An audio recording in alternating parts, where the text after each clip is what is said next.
ವೀಕ್ಷಕರಿಗೆ ನಮಸ್ಕಾರ. ಶೋಧ ಚಾನೆಲ್ನ ನೀವು ಸತತವಾಗಿ ವೀಕ್ಷಣೆ ಮಾಡ್ತಾ ಬಂದಿದ್ದೀರಿ. ಆ ಅಲ್ಲಿ ಶೋಧ ಚಾನೆಲ್ನ ನಡೆಸ್ತಾ ಇರೋರು ನನ್ನ ಸ್ನೇಹಿತರೆ. ಅವರು ಇವತ್ತು ಮನೆಗೆ ಬಂದು ಶೋಧ ಚಾನೆಲ್ಗೋಸ್ಕರ ನಾಟಕದ ಕುರಿತು ಒಂದಷ್ಟು ವಿಚಾರಗಳನ್ನ ಮಾತಾಡಿ ಅಂತ ಕೇಳಿದ್ರು. ಸೊ ಸ್ನೇಹಿತರ ಪ್ರೀತಿ ಪೂರ್ವಕ ಆಗ್ರಹಕ್ಕೆ ಇಲ್ಲ ಅನ್ನಕ್ಕಾಗ್ದೇನೆ ನಾನಿವತ್ತು ನಿಮ್ಮ ಮುಂದೆ ಬಂದಿದ್ದೀನಿ. ನನ್ನ ಹೆಸರು ಸುಮತಿ ಅಂತ. ನಾನು ಹಿರಿಯ ರಂಗಕರ್ಮಿ. ರಂಗಭೂಮಿ ನನ್ನ ಪ್ರವೃತ್ತಿ ವೃತ್ತಿ ಎಲ್ಲವೂ ರಂಗಭೂಮಿನೇ. ನೀನಾಸಂ ಹೆಸರು ಕೇಳಿರ್ಬೋದು ನೀವು. ನೀನಾಸಂ ಅಲ್ಲಿ ಅಂಡರ್ ಗ್ರಾಜ್ಯುಯೇಟ್ ಡಿಪ್ಲೊಮಾ ನಾಟಕದಲ್ಲಿ ಮುಗಿಸಿ ರಾಷ್ಟ್ರೀಯ ನಾಟಕ ಶಾಲೆ ದೆಹಲಿಯಲ್ಲಿ ನಾನು ಪೋಸ್ಟ್ ಗ್ರಾಜ್ಯುಯೇಷನ್ ಮುಗಿಸಿ ಸುಮಾರು ಒಂದು 40-45 ವರ್ಷಗಳಿಂದಲೂ ಮೈಸೂರಿನಲ್ಲಿ ರಂಗಭೂಮಿಯಲ್ಲಿ ಸಕ್ರಿಯವಾಗಿದ್ದುಕೊಂಡು ನಾಡಿನಾದ್ಯಂತ ರಂಗಭೂಮಿ ಕೆಲಸಗಳನ್ನ ಮಾಡ್ತಾ ಇರುವಂಥದ್ದು ನನ್ನ ಒಂದು ಸಣ್ಣ ಪರಿಚಯ. ಇನ್ನು ನಾಟಕದ ಬಗ್ಗೆ ಹೇಳ್ಬೇಕು ಅಂದ್ರೆ, ನಾಟಕ ಬದುಕಿನ ಪ್ರತಿಬಿಂಬ ಅಂತ ಹೇಳ್ತಾರೆ. ಅಂದ್ರೆ ನಾಟಕ ಅನ್ನೋದು ಬೇಸಿಕಲಿ ಬದುಕಲ್ಲಿ ನಡೆದಿರೋ ಅಂಥದ್ದನ್ನ ಮರುಸೃಷ್ಟಿ ಮಾಡುವಂಥದ್ದು ನಾಟಕ. ನಾವು ರಂಗದ ಮೇಲೆ ಅದನ್ನ ಮರುಸೃಷ್ಟಿ ಮಾಡ್ತೀವಿ. ಹಾಗಾಗಿ ನಾಟಕ ಬದುಕಿನ ಪ್ರತಿಬಿಂಬ ಅಂತ ಕರೆಯೋದು. ಮೂಲಭೂತವಾಗಿ ನಾಟಕ, ಸಂಗೀತ, ನೃತ್ಯ ಇವನ್ನೆಲ್ಲ ನಾವು ಪ್ರದರ್ಶಕ ಕಲೆಗಳು ಅಂತ ಕರಿತೀವಿ. ಪ್ರದರ್ಶಕ ಕಲೆಗಳು ಅಂದ್ರೆ ಜೀವಂತವಾಗಿ ರಂಗದ ಮೇಲೆ ಪ್ರದರ್ಶನಗೊಳ್ಳುವಂಥದ್ದು. ಸೊ ಇಂಥ ಪ್ರದರ್ಶಕ ಕಲೆಗಳಲ್ಲಿ ನಾಟಕ ಬಹಳ ಮುಖ್ಯವಾದಂತ ಒಂದು ಕಲೆ ಇದು. ಇದು ಕಲೆ ಅನ್ನೋದಕ್ಕಿಂತ ಹೆಚ್ಚಾಗಿ ಇದು ಸಂವಹನ ಮಾಧ್ಯಮ, ಅಂದ್ರೆ ಒಂದು ಭಾಷೆ. ನಾವು ಹೇಗೆ ಕನ್ನಡ ಭಾಷೆಯನ್ನ ಪರಸ್ಪರ ಸಂವಹನಕ್ಕಾಗಿ, ಪರಸ್ಪರ ಮಾತುಕತೆ ಆಡೋದಕ್ಕಾಗಿ ಹೇಗೆ ನಾವು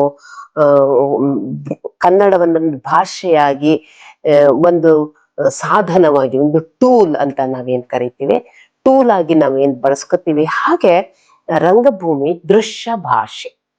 ಇದು ಕೇವಲ ವಾಚಿಕ ಅಲ್ಲ, ಇದು ದೃಶ್ಯ ಕೂಡ ಇದರಲ್ಲಿ ಇರುವಂಥದ್ದು. ರಂಗಭೂಮಿ ಶುರುವಾಗಿದ್ದೇ ಹಾಗೆ. ಆದಿಮಾನವನ ಕಾಲದಲ್ಲಿ ಮನುಷ್ಯ ಹುಟ್ಟಿದ ದಿನನೇ ರಂಗಭೂಮಿ ಹುಟ್ಟಿತು ಅಂತ ಹೇಳ್ತಾರೆ. ಅಂದ್ರೆ ನೀವು ಯೋಚನೆ ಮಾಡಿ, ಆದಿಮಾನವನ ಕಾಲದಲ್ಲಿ ಭಾಷೆ ಅಂದ್ರೆ ಒಂದು ವರ್ಬಲ್ ಶಾಬ್ದಿಕ ಭಾಷೆಯ ಬೆಳವಣಿಗೆನೇ ಆಗಿರ್ಲಿಲ್ಲ, ಹುಟ್ಟೇ ಆಗಿರ್ಲಿಲ್ಲ.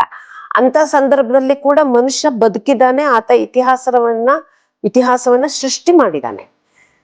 ಅದು ಹೇಗ್ ಮಾಡಿರ್ಬೋದು? ಮಾತಿಲ್ದೆ ಅಂತೂ ಖಂಡಿತ ಮಾಡಿರ್ಲಿಕ್ಕಿಲ್ಲ. ಸೊ ಅಂತ ಒಂದು ಶಾಬ್ದಿಕ ಭಾಷೆಯ ಹುಟ್ಟು ಆಗದೆ ಇರುವಂತ ಸಂದರ್ಭದಲ್ಲಿ ಪರಸ್ಪರ ಮನುಷ್ಯರ ಸಂವಹನಕ್ಕೆ ಒದಗಿ ಬಂದದ್ದು ಈ ರಂಗಭಾಷೆ. ಅಂದ್ರೆ ದೈಹಿಕವಾಗಿ ಅಭಿವ್ಯಕ್ತಿಯ ಮೂಲಕ, ಸ್ವರಗಳನ್ನ ಬಳಸಿಕೊಂಡು, ಅಭಿನಯದ ಮೂಲಕ ಅವರು ಮಾತಾಡ್ತಾ ಇದ್ರು. ನಿಮ್ಗೊಂದು ಸಣ್ಣ ಉದಾಹರಣೆ ಹೇಳ್ತೀನಿ. ಈಗ ಆಗ ಒಂದು ಸರಿಯಾದ ಕ್ರಮಬದ್ಧವಾದ, ಈಗ ನಾವೇನ್ ಸಿಸ್ಟಮ್ಯಾಟಿಕ್ ಆಗಿ ಒಂದು ಕೌಟುಂಬಿಕ ಜೀವನವನ್ನ ನೋಡ್ತೀವಿ, ಆಗ ಅವೆಲ್ಲ ಇರ್ಲಿಲ್ಲ. ಮನುಷ್ಯ ಅಲೆಮಾರಿ ಆಗಿದ್ದ, ಎಲ್ಲಿ ಆಹಾರ ಸಿಗತ್ತೆ ಅಲ್ಲಿಗೆ ಗುಂಪಾಗಿ ವಲಸೆ ಹೋಗ್ತಾ ಇದ್ದ. ಆಯ್ತಾ? ಆ ಗುಂಪಿಗೆ ತಾಯಿನೇ ಮುಖ್ಯಸ್ಥೆ ಆಗಿದ್ಲು. ಅವಳ ನೇತೃತ್ವದಲ್ಲಿ ವಲಸೆ ಹೋಗಿ ಆಹಾರವನ್ನ ಹುಡುಕ್ತಾರೆ. ಎಲ್ಲ ಆಹಾರ ಸಿಗುತ್ತೆ ಅಲ್ಲಿ ನಿಲ್ತಾ ಇದ್ರು. ಈಗ ಒಂದು ಗುಂಪಿಂದ ಒಂದು 4-5 ಜನ ಆಹಾರ ಹುಡ್ಕೋಕ್ ಹೋದ್ರು. ಅವಾಗ ಆಹಾರವನ್ನ ಬೆಳೀತಾ ಇರ್ಲಿಲ್ಲ ವೀಕ್ಷಕರೇ. ಆಗ ಆಹಾರವನ್ನ ಹುಡ್ಕೋದು, ಕಲೆಕ್ಟ್ ಮಾಡೋದು, ಮ್ಯಾನುಫ್ಯಾಕ್ಚರ್ ಇರ್ಲಿಲ್ಲ. ಆಯ್ತಾ? ಸೊ ಆಗ ಅವರು ಆಹಾರವನ್ನ ಹುಡುಕೊಂಡು ಕಾಡಿನ ಮಧ್ಯದಲ್ಲಿ, ಬಯಲಿನ ಮಧ್ಯದಲ್ಲಿ, ಬೆಟ್ಟ ಗುಡ್ಡಗಳಲ್ಲೆಲ್ಲ ಹೋದಾಗ ಒಬ್ಬನನ್ನ ಒಂದು ಪ್ರಾಣಿ ಅಟ್ಟಿಸ್ಕೊಂಡ್ ಬಂತು. ಸೊ ಅವನು ಓಡಕ್ಕಾಗದೆ ಅಲ್ಲೇ ಬಿದ್ದ. ಆ ಪ್ರಾಣಿ ಅವನನ್ನ ತಿಂದು ಮುಗಿಸ್ತು. ಆಮೇಲೆ ಇನ್ನು ಉಳಿದು 3 ಜನ ಮತ್ತೊಂದಷ್ಟು ಪ್ರಾಣಿಗಳು ಅಟ್ಟಿಸ್ಕೊಂಡು ಹೋದಾಗ ಮಧ್ಯದಲ್ಲೊಂದು ದೊಡ್ಡ ಹೊಳೆ ಬಂತು. ಆ ಹೊಳೆಯನ್ನ ಇಬ್ರು ಹಾರಿದ್ರು. ಇನ್ನೊಬ್ಬನಿಗೆ ಹಾರಕ್ ಆಗ್ಲಿಲ್ಲ, ಹೊಳೆಯಲ್ಲಿ ಮುಳುಗಿ ಅವನು ತೇಲಿಸ್ಕೊಂಡು ಹೋದ. ಆ ಹಾರಿದ್ದ ಏಟಿಗೆ ಒಬ್ಬನಿಗೆ ಕೈಕಾಲ್ ಮುರೀತು, ಅವನಿಗೆ ಮುಂದೆ ನಡೆಯೋಕೆ ಆಗ್ಲಿಲ್ಲ.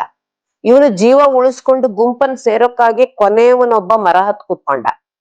ಕೊನೆಗೆ ಪ್ರಾಣಿಗಳೆಲ್ಲ ಹೋದ್ಮೇಲೆ ಇಳಿದು ಅಂತೂ ಇಂತೂ ಗುಂಪನ್ನು ವಾಪಸ್ ಸೇರ್ಕೊಂಡ.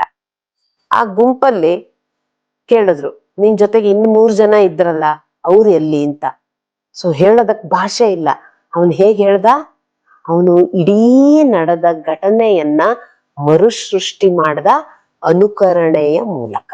ಅಂದ್ರೆ ನಡೆದಿದ್ದನ್ನ ಕಣ್ಣಿಗೆ ಕಟ್ಟಿದಂತೆ ಅಲ್ಲಿ ಅನುಕರಣೆ ಮಾಡಿ ಅಭಿನಯಿಸಿ ತೋರಿಸ್ದ. ಸೊ ಹಾಗಾಗಿ ಅಭಿನಯ ಅನ್ನೋದು ನಡೆದು ಹೋಗಿರುವುದನ್ನ ಅನುಕರಣೆ ಮಾಡಿ ಮರುಸೃಷ್ಟಿಗೊಳಿಸೋದು. ಸೊ ಅದಕ್ಕೇನೆ ನಾಟಕ ಕೇವಲ ಕಲೆ ಅಲ್ಲ, ಇದು ಭಾಷೆ ಅನ್ನೋದು. ಇಡೀ ನಡೆದ ಘಟನೆಯನ್ನ ಮರುಸೃಷ್ಟಿ ಮಾಡೋದ್ರ ಮೂಲಕ ಅಲ್ಲಿ ಉಳಿದ ಗುಂಪಿಗೆ ಏನಾಯ್ತು ಎಲ್ಲರಿಗೂ ಅನ್ನೋದನ್ನ ಹೇಳ್ದ. ಹಾಗೇನೆ ಅಲ್ಲಿ ಕೂತಿರೋರು ಪ್ರೇಕ್ಷಕರಾಗಿ ಕೂತು ನೋಡುದು.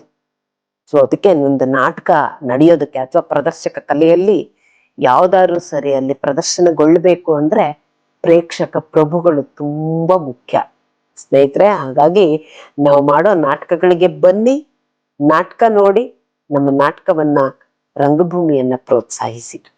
ನಮಸ್ಕಾರ.